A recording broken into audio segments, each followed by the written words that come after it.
Hey there, finance enthusiasts. Today we're diving into the world of depreciation. Understanding depreciation is crucial, whether you're running a business or just managing your personal finances.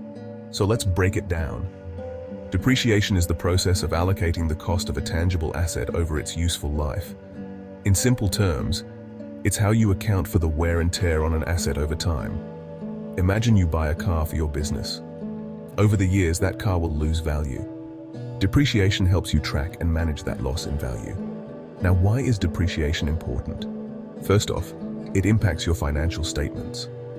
By recording depreciation, you show a more accurate picture of your asset's value. This can be crucial for making informed business decisions and for tax purposes.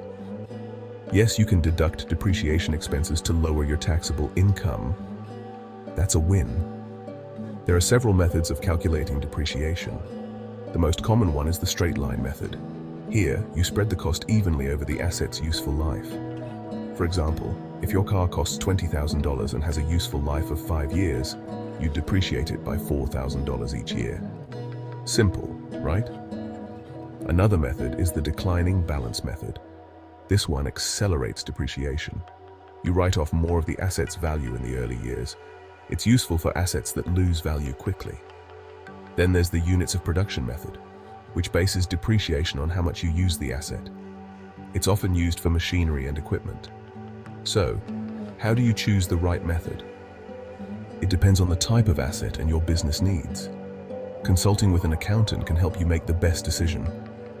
Now, a quick note on amortization, which is similar but used for intangible assets like patents and trademarks. While depreciation deals with physical items, amortization spreads out the cost of non-physical assets. Alright, that's a wrap on depreciation.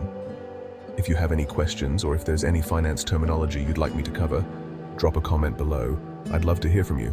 Thanks for watching. Don't forget to like, subscribe, and hit the bell icon for more finance tips and insights. Until next time, take care and stay financially savvy.